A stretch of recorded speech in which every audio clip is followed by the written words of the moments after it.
The early 2000s at face value was supposed to be the time period where those young talents of the late 90s rose to success. If you look at the mindset and expectations from WWF 1999, you can clearly see who was positioned where. Edge was probably the biggest young talent, followed by the likes of Jericho, Angle, and these guys were expected to lead the company after the likes of Austin and Taker were gone. Funny enough, the latter was still there after all of them. Further down there was a talent who was much younger and had a huge upside. Jeff Hardy. Hardy up until 1999 accomplished a lot for a 22-year-old. He won the tag team titles with his brother, had a part in taking the ladder match to heights never seen before, and was one of the most popular guys on the roster. Hardy's sheer passion and odd charisma always made him one to watch, and this is regardless of what era we're talking about. They saw so much in him that they had him beat Triple H for the Intercontinental Championship in 2001. Of course, he lost that week, but everyone remembers the title victory more. Hardy's upside was slowly starting to become a reality, but then his personal issues outside the ring caused WWE to release him in April of 2003. He goes to ROH, the fans boo the ever-living hell out of him, made fun of him for being fired,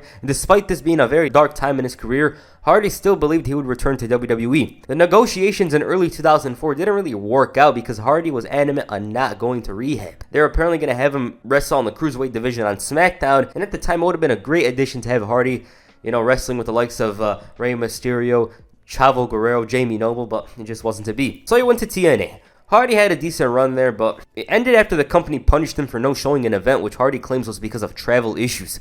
Rumors circulated of Hardy returning once more, and on August 4th, 2006, WWE.com confirmed it. Hardy was asked about his release in 2003 and denies it was because of rehab, and said that's all in the past. So now, he's preparing for the return. They played vignettes on WWE TV. They even had an interview with Hardy on WWE.com. All of this, it was shaping up to be a pretty good return, right? On the August 21st, 2006 episode of Raw, Jeff Hardy made his return, interrupting Edge's championship celebration. Right away, he got into the face of the champion and called him out. Edge was seething and asked, "What the hell are you doing here?" He refused to have Hardy return at his expense and said that he ruined Matt's career and said that he's a no-talented loser like Jeff. They brawled, and while Jeff went to the top rope, Edge ran away. A very upset champion stormed into the coach's office and asked for a match against the charismatic Enigma. The match was made and Hardy had a pretty good showing. Unfortunately, though, Lita got involved and then John Cena tossed Edge into the Long Island Sound. One of the most iconic moments from this era. With that said, Hardy was gone for 3 weeks, yet it felt a bit longer than that. A lot happened, ever since Hardy was released. Matt Hardy, he lost the Cruiserweight title, he turned into a babyface, the whole Lita incident occurred, he returned, this and that. However, the crowd still loved him as if he was always around. With the help of Carlito the following week, he beat Randy Orton, and not bad for somebody who was gone for 3 years. The following week, Jeff Hardy watched Johnny Nitro's press conference from the previous week, and Maria was clueless. Of course, he was watching paint dry, because Johnny Nitro in his eyes was boring. He's a charisma vacuum. Hardy's victories over the past few weeks got him an Intercontinental Championship match, but unfortunately for him, Melina screwed him over from a win, and this gave him another title shot. Before Unforgiven, Johnny Nitro said he took offense over Jeff Hardy's paint dry comments, and he called Todd Grisham T, which was pretty damn corny, and said that himself and Melina are the hottest thing around. He's like, "Oh, how are we boring? This and that." Then he made fun of Mick Foley for liking Melina and her being 15 years younger. Then Jeff Hardy popped up on the screen. He's painting on the side, and once Nitro noticed, he pushed him and knocked down this painting, leading to him becoming a Michigan player, I guess. I love that part where Nitro's complaining and Hardy drops some blue on him, like, just shut up. This caused Nitro to wrestle with dry paint on. Unforgiven in Toronto proved to be an iconic night for John Cena and Trish Stratus. Jeff Hardy? Not really. His match with Nitro is a good opener. It was a good old classic opener, Hardy has momentum early, Nitro works on him, and the work lasted a bit too long, I'd say. Nitro isolated Jeff's leg and went for submission holds that did a number on him, and Hardy's efforts led to him making a comeback, but Melina's boot ended it, and Nitro retained the title. Good match, good opener, but compared to the other matches these two had in the future, it pales in comparison. The next night, same story. Hardy's efforts were so damn close to giving him the gold, but Nitro was the opportunistic rat and found a way to retain the title. Shelton Benjamin, meanwhile, felt that he was being overlooked because he was black, and the coach mentioned how he never capitalized on his opportunities. Because, Shelton Benjamin had several title shots in 2006, but he lost. Coach shilled for McMahon and mentioned how he looks up to Martin Luther King, but then Shelton got even more frustrated and asked Coach, "What do you know about being a black man in this industry?" He's like, "You're whitewashed." He said Dick Cheney has more soul than the coach, when all of a sudden Jeff Hardy comes in with the most basic slang, the Izzo, this and that. You guys know what I'm talking about. The coach decided, I'm going to book you in a match against Jeff Hardy. Benjamin's frustrations once again led to him losing it. That's a different story. And this was enough to give Hardy another title shot. This time around, Hardy was well aware of the champion's tactics, and Melina was trying something once more, but Hardy accidentally took her out and hit the Swanton to win the Intercontinental Championship. Well deserved. Hardy, in terms of popularity, quickly climbed the ranks of WWE. He had good performances, the fans loved him, he had charisma. Why wouldn't he win the title? Hardy said that he came back to Raw because of this and knew that he was a target. He said that everyone wants to strip him of his belt, so Maria promoted Extreme Strip Poker. Melina comes in, stutters over his words before shouting to the mic. With Cyber Sunday coming up, Jeff Hardy was set to defend the IC title in a match. Carlito, Shelton Benjamin, and Johnny Nitro were the choices. Carlito won this thing by a landslide, and the match itself was decent, but not much to talk about. Carlito slowed down the pace, forcing Jeff to work from under. Hardy makes the comeback and wins it just like that. It's not notable by the looks of it. They expected Nitro to win because the work in this match was very, very, very basic. And speaking of Nitro, he got the title shot the next night on Raw. Oh yeah, K-Fed had an album. Just as the match starts, Melina gets involved. The ref warns her, but she did it a second time, and the match ended in a DQ. Eric Bischoff, though, likes controversy, so he made it a no disqualification match. After the commercial, Hardy was putting a whooping on Nitro, and Melina decided to run into the ring. This distraction gave Nitro enough time to counter the Swanton and blast Hardy with the title to win it. Okay, I don't remember this title victory at all. I do know that Nitro won the title again, but I don't seem to recall it going this way. This match in particular was very forgettable. It just happened like that. Compared to last time, Hardy had more fight in the rematch. The pace was much quicker and added to the match. And this episode of Raw was in Manchester, so you knew that they were going to go all out for the English fans. At one point, Hardy caught Nitro with a nice powerbomb before hitting the Swanton. Melina's on the ropes after pulling Jeff's foot. Nitro capitalizes and hits the corkscrew. I thought this was it. Nitro would win it. He'd be going out with the title when Hardy went for the crucifix pinfall attempt and wins the title himself. Damn, that was kind of a shock. Of course, Nitro wasn't happy about this and attacked, but this time, though, he brought out a ladder and went to the top, dropping it on the champion. Shortly afterwards, a rematch between the two was made for the title. This time, though, it was a ladder match. The ladder match is a hidden gem. Nitro made fun of Hardy for trying to kill himself, and about this, well, yeah, he tried. What's nice about this is that at the time, ladder matches were kind of rare. The last time a ladder match had occurred on Raw was in January, and seeing stuff like this on TV is nice. Hardy was going for risks. They showed great athleticism. I mean, how many times have you seen a standing dropkick in the middle of a ladder match? It's straight out of a video game. Just looks like something you do in SVR07. Only other guy that could pull something like that is Shelton Benjamin. Maybe they should have added him to the match for the sake of it. Hardy went from a Swanton on to John Cena, and these two stole the show easily. Jeff in particular wanted to get injured by the looks of it, but he finally had enough and retrieved the title. Awesome match. It's not an all-time ladder match, but I think it deserves a watch. These guys really went all out on free TV, and they had a pay-per-view match later that week, and in a way, this match overshadowed it. Nitro was out here hitting drop kicks like it's normal. Hardy hit a leg drop that would make Hulk Hogan cringe, and Melina screaming on the outside, which is not a good thing. I just wanted to mention that. What more could you want? Well, maybe Shelton Benjamin. The next night on ECW, the Hardy Boys reformed for the first time in 4 years. All that was missing was Lita, although Matt Hardy probably prefers it that way. This match against the FBI was a showcase thing to show you, hey, this is the Hardys. You might have missed them, or for new viewers, hey, these guys are pretty damn good. And this combo seems insane. ECW was somewhat loose when it came to brand extension things, but anyways, Team Extreme being back is best for business. At that time, I thought these two were the coolest wrestlers. They'd be jumping off stuff, being fearless, all that. They featured in DX's Survivor Series team with CM Punk, and I don't gotta say it, but this is one of the most over tag teams I've ever seen. CM Punk in particular had a nice moment, and this team steamrolled through the heels with ease. They destroyed them just like that. They made a team consisting of Rated RKO, Johnny Nitro, and Gregory Helms seem like jobbers.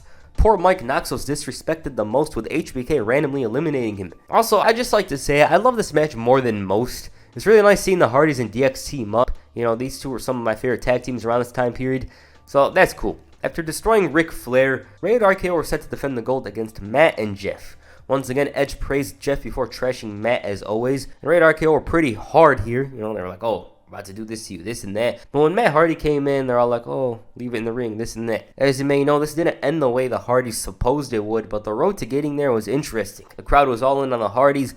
They added to the match. JR's commentary too. When Jeff hit the Swanton, you thought it was over, but Edge blessed him with a title, and they attack afterwards to end the show on top. Now, at the time, the Hardys reuniting was a talk. It was something notable. Seeing as they were back, they issued an open challenge to any team. When we say any, we mean the Motor City Machine Guns, LAX. When WWE says any, they're referring to the guys within the company. The reason why I'm saying this is because the New Age Outlaws, or as they were called at the time, the Voodoo King Mafia, accepted the challenge. The funniest part in all of this is when BG James said, you have until this Thursday night before Impact goes on the air to give us an answer. Bro, I don't think they even heard the question itself. But with that said, just for the sight, not the match itself because I doubt anyone would talk about it, the sight of seeing someone from TNA face the Hardys in 2006 would have been nice. Eminem though accepted and attacked the Hardys. Now you're probably wondering, none of these guys are related to ECW, the only relation is the Hardys being Extreme.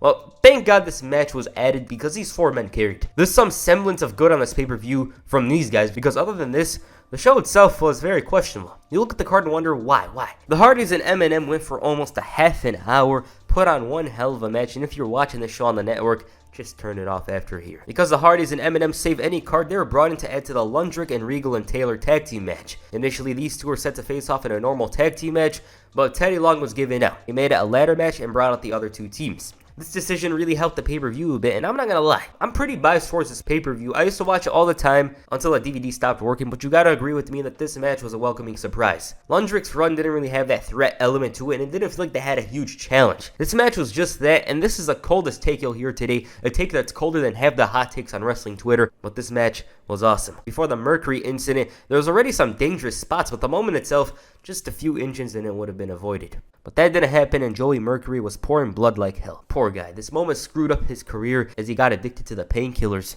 that were prescribed to him afterwards. As for this match, they were still going for these spots like nothing happened earlier, and once the chaos settled down, it was Lundrick who emerged victorious.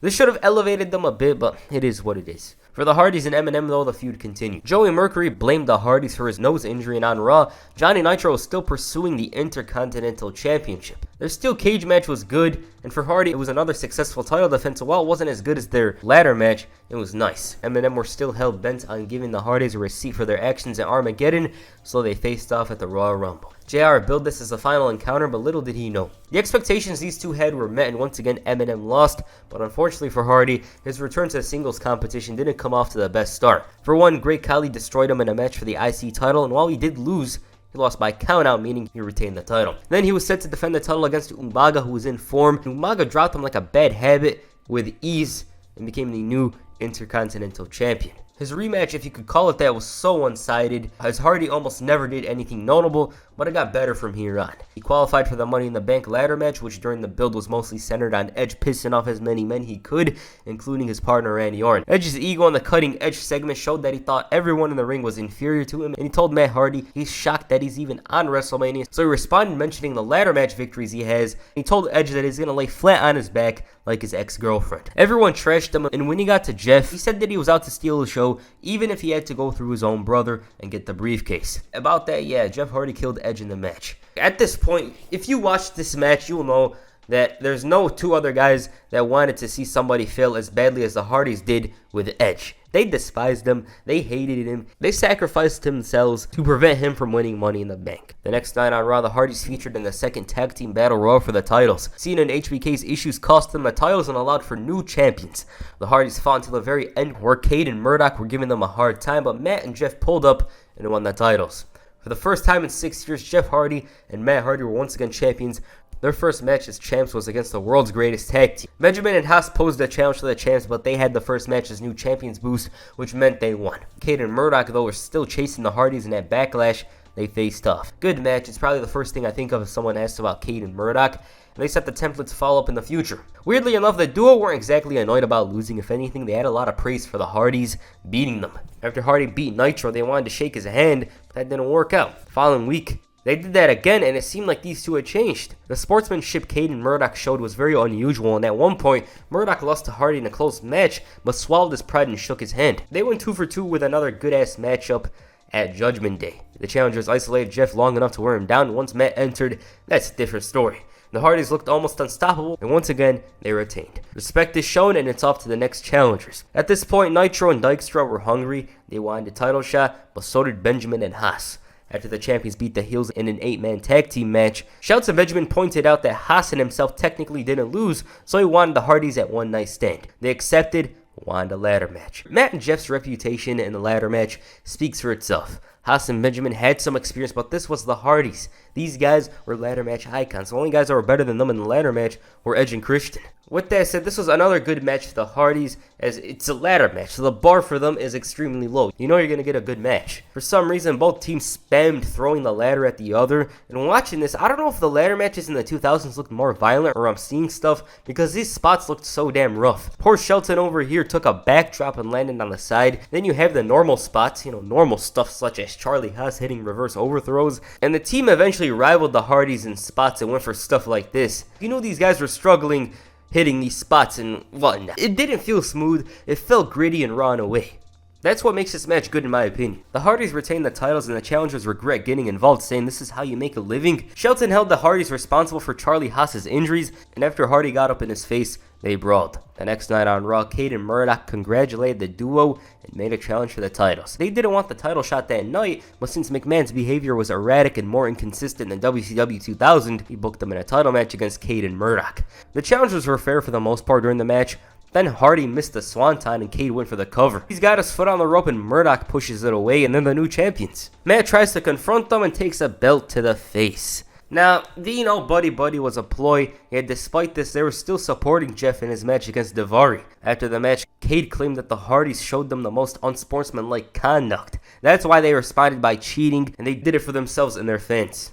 Now, I need to know, is there any of you guys in the comment section that are fans of Lance Cade and Trevor Murdoch? Because I've never stumbled upon a fan of theirs. Anyways, Hardy responded to this with a crossbody. Their match at Vengeance Night of Champions was decent, but unfortunately, the Hardys lost and the team went their separate ways for a bit. For Jeff Hardy, it was back to the IC title scene where he had a couple of matches with Umaga, which culminated in him winning the title.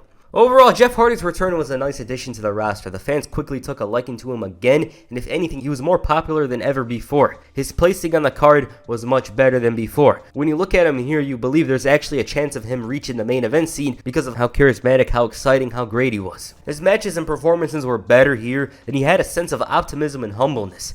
Hardy realized the opportunity that was given to him and scored a home run. Up to this point, you wouldn't hear any issues, and in some ways, it would only get better from here on.